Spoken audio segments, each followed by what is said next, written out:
Did you see what went down on the pitch yesterday? Absolute chaos, brilliance, and a few moments that will make you question life choices. Welcome to Across the Pitch, your ultimate guide to the beautiful and sometimes baffling game. This is episode 18, where we break down yesterday's matches with no mercy and all the drama.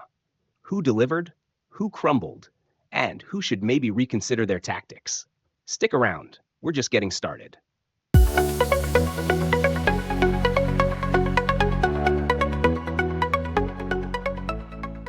Let's talk about Leverkusen's demolition job over Freiburg. 5-1. Oh, and guess who decided to clock in with 4 goals? Patrick Schick. That man turned this match into his personal highlight reel. It wasn't a game, it was a masterclass, and Freiburg were the unfortunate spectators.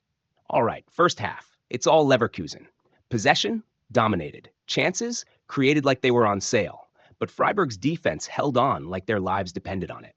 Even when Leverkusen got a penalty in the 33rd minute, Noah Atebolu said, "Not today," and denied Florian Wirtz. It was looking like we'd hit halftime scoreless until Schick decided to channel his inner magician. A stoppage time chip over Atebolu. Delicious. 1-0 Leverkusen. Second half? Oh, it's party time. Wirtz, maybe feeling a little guilty about the missed penalty, comes out guns blazing. 51st minute, bam, 2-0. Assist courtesy of Palacios. Freiburg tries to fight back. Vincenzo Grifo sneaks one in at 55. But let's be real, that was like bringing a water pistol to a bonfire. Then Schick says, "Hold my Gatorade." 67th minute, goal. 74th minute, another one. 77th minute, why not make it 4? All this while Florian Wirtz racks up assists like he's playing FIFA on rookie mode. And let's not forget Alejandro Grimaldo, who served up that final cross like it was on a silver platter.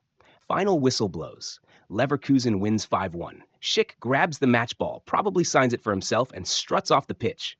Freiburg? Well, they'll probably need a group therapy session after that. So yeah, Patrick Schick, 4 goals. Leverkusen still chasing Bayern at the top. And Freiburg? They might want to consider a career in dodgeball after this.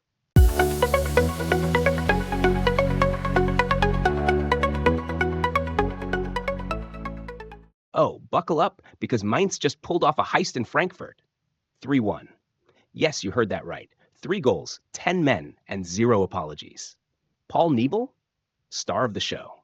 Let me set the scene. 15th minute, and Frankfurt's Kawa Santos decides to audition for How to Sabotage Your Team 101. A sloppy back pass puts Skiri in trouble, and boom, own goal. Mainz is up 1-0 without even breaking a sweat. But wait, the drama escalates. 6 minutes later, Nadim Amiri, Mainz's captain, comes in hot with a challenge so reckless even VAR was like, yeah, he's got to go. Straight red. Mainz down to 10 men for over an hour. Surely Frankfurt's thinking, easy comeback, right? Wrong. 27th minute. Paul Nibble says, "Hold my drink," and unleashes a left foot rocket from outside the box. A tiny deflection off Koch, and it's 2-0. Frankfurt still firing blanks. Rasmus Christensen hits the crossbar, Marmoush and Ekitike miss sitters, and the crowd is already Googling how to handle football heartbreak. Second half, Frankfurt comes out swinging. They make subs, throw bodies forward, and Mainz just says, "Cool story, bro." 58th minute, Niebel strikes again. Santos, who's clearly having the worst day ever, messes up a clearance, spills a shot from Lee, and Niebel swoops in to clean up the mess. 3-0. At this point, Frankfurt fans are considering an early exit. 75th minute. Frankfurt finally gets on the board with a Christensen header, but let's be real, it's a pity goal. Zentner, Mainz's keeper, spends the rest of the game playing brick wall. Full-time whistle. Mainz wins 3-1, and Frankfurt's winless streak stretches to 5. Yikes. So yeah, Mainz moves up to 5th. Frankfurt, they're left wondering how they got schooled by a team playing with 10 men. Paul Niebel, take a bow. You've just become the stuff of Frankfurt's nightmares.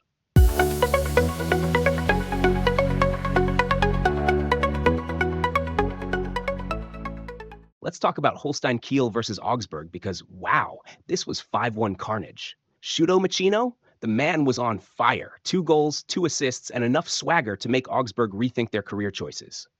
Let me break it down for you. The game starts with a moment of silence, somber and respectful. 5 minutes later, Augsburg goes, "Let's ruin the mood," and Claude Maurice scores with their first proper attack. 1-0 Augsburg. But that lead? Oh, it didn't even have time to get comfortable. 12 minutes in, Lasse Rosenboom, yes, Rosenboom, levels it. First Bundesliga goal, and what a moment. Machino with the assist because of course he was involved. Then came the Harry's show. 32nd minute, header in. 35th minute, another goal. Though let's be real, the goalkeeper's hands were made of butter. Suddenly, it's 3-1. Augsburg's defense, non-existent. And just when you thought it couldn't get worse, Machino steps up with a free kick from 30 yards out. Chef's kiss, 4-1 by halftime. Augsburg, absolutely shell-shocked. Second half, Kiel takes a more defensive stance. They let Augsburg huff and puff, but honestly, the visitors couldn't blow down a house made of cards. A couple of yellow cards for frustration and one disallowed Harris hat trick later, it's still all Kiel. And just to put the cherry on top, Machino sneaks in one more goal in stoppage time. 5-1. Game, set, embarrassment. Machino was untouchable. 2 goals, 2 assists, and probably the best night of his career. Augsburg? They'll be having nightmares about this one. Holstein Kiel, they've arrived and they made sure we all know it.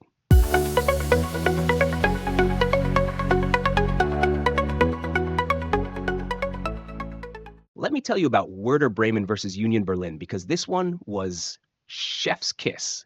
Bremen smashed it 4-1 and Marco Grull, that man was out there playing like the reincarnation of peak Ronaldo. 2 goals in the first 17 minutes and Union never knew what hit them. Let's dive in.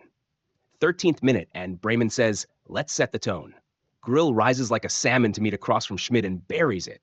Bottom corner. Beautiful. But before Union can even process that trauma, Grill pops up again 4 minutes later. This time, it's Cohn serving up the assist, and Grill finishes with the precision of a heart surgeon. 2-0 Bremen, and Union looks like they're already drafting apology letters to their fans. Union tries to make it interesting in the 23rd minute. Andras Schaefer volleys home a beauty from Rotha's cross. 2-1. It's cute, Union giving us a little hope. But then Bremen says, that's enough of that. On the stroke of halftime, Mitchell Weiser taps in Cohn's low cross to make it 3-1. Union? Deflated. Bremen? Cruising.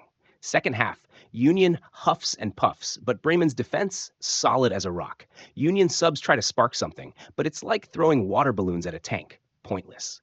Then, in the 87th minute, Jens Stage decides to sprinkle some extra humiliation. A slick team move ends with him slotting it home. 4-1.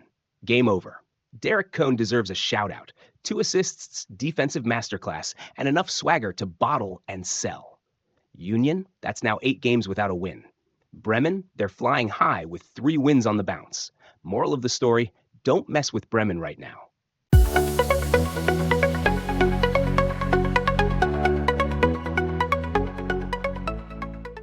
All right, let's talk Hoffenheim versus Gladbach, because this one had everything. Drama, goals, and Hoffenheim doing their best impression of close but no cigar. Gladbach takes it 2-1, and Alassane Playas, pure class. So, 23rd minute, and Gladbach's Philip Sander decides it's his time to shine. The ball drops to him on the edge of the box after a corner, and he's like, you know what? Let's go for it.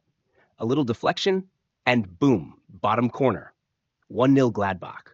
Hoffenheim tries to hit back, and Tom Bischoff nearly steals the show with a long-range curler, but Moritz Nicholas says, not today. Then there's some VAR drama just before halftime. Tim Kleindienst thinks he's doubled the lead, but nope, offside. Still 1-0 at the break, and Hoffenheim's probably wondering what they've got to do to catch a break. Second half, Hoffenheim comes out swinging, and it pays off. 58th minute, Joe Scally trips Alexander Prass in the box. Penalty. Kramaric steps up cool as you like, and it's 1-1. Game on, or so we thought. Because 3 minutes later, Plea does what Plea does best. Robin Hack threads a beauty of a pass, and Plea weaves through defenders like he's playing FIFA on easy mode. Low shot. Bottom corner. 2-1 Gladbach. Devastating. Hoffenheim throws the kitchen sink at this game. Adam Lojek misses a sitter. Haris Tabakovic gets 2 decent shots off. But Nicholas is a brick wall. Possession? All Hoffenheim. Goals? All Gladbach. And that, my friends, is why clinical finishing matters. Ko Itakura deserves a standing ovation. The man was everywhere. Interceptions, tackles, and composure for days. Hoffenheim might have dominated possession, but Gladbach walks away with the points. 2-1. Thank you, and good night.